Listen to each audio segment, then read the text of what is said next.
In Outliers, the story of success, Malcolm Gladwell unpacks the hidden factors that contribute to extraordinary success. He argues that individual achievement is not merely a product of talent and hard work, but also shaped by opportunity and culture. Let's explore the key ideas Gladwell uses to challenge the myth of the self-made individual. Part 1. Opportunity.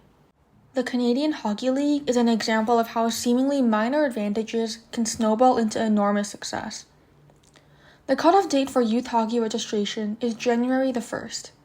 This means players born earlier in the year are older, bigger, and more coordinated than their peers.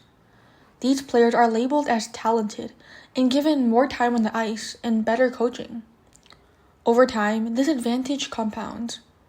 By the time the players reach elite levels, the majority of professional hockey players are born in the first 3 months of the year. This phenomenon, known as the Matthew effect, demonstrates how small initial differences can lead to vastly different outcomes. Opportunity also comes in the form of time and access. The 10,000-hour rule states that mastering a skill requires 10,000 hours of deliberate practice. Gladwell illustrates this with examples of the Beatles, Bill Joy, and Bill Gates. The Beatles honed their craft by playing long sets in Hamburg clubs, performing for hours daily, which gave them invaluable experience. Similarly, Bill Joy and Bill Gates had unique access to cutting-edge computer technology at pivotal moments in their lives.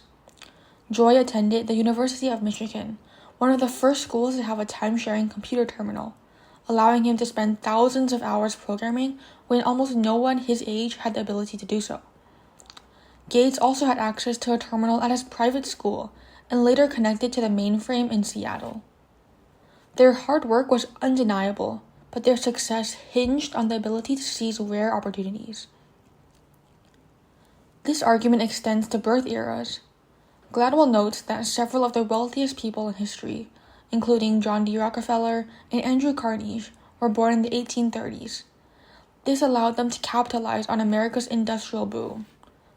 Similarly, Gates, Joy, and other tech pioneers were born in the mid-1950s, perfectly positioned to ride the wave of the computer revolution. Finally, practical intelligence, a kind of social savvy and the ability to navigate systems, is a huge factor in success and opportunities. Using the example of Chris Langan, a man with one of the highest IQs in the world, Gladwell illustrates that raw intelligence alone doesn't guarantee success.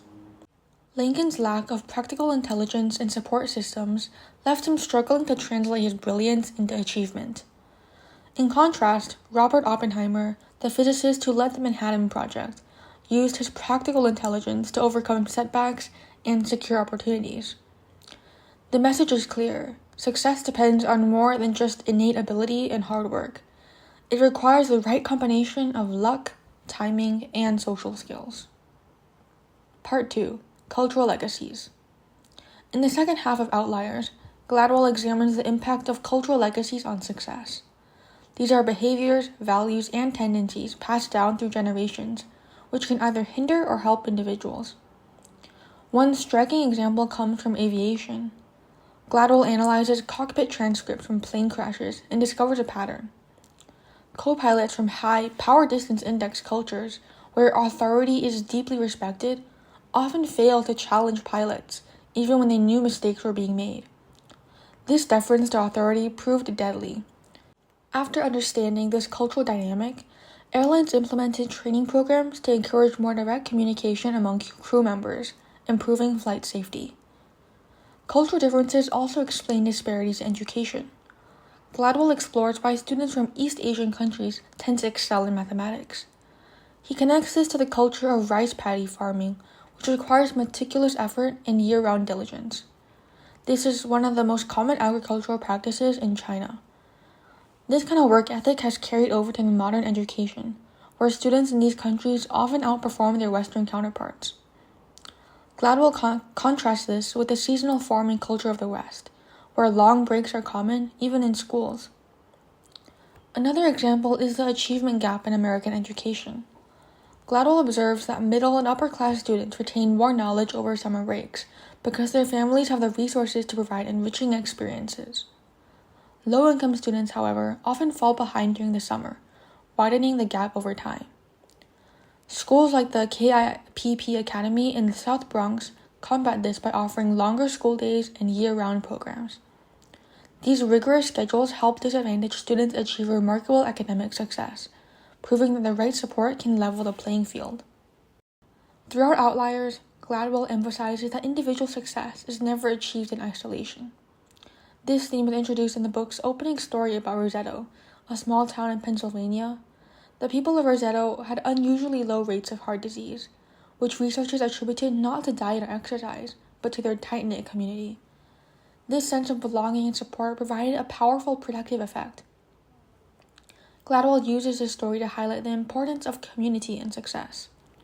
Conclusion: building a fairer world. In his conclusion, Gladwell challenges the notion that success is solely a matter of individual effort. Instead, it is a product of countless factors, including opportunity, cultural legacies, and the support of a community. He argues that by understanding these factors, society can create more equitable systems that give everyone a fair chance to succeed. If you found these ideas helpful, be sure to like, subscribe, and share this video with a friend. Thanks for watching.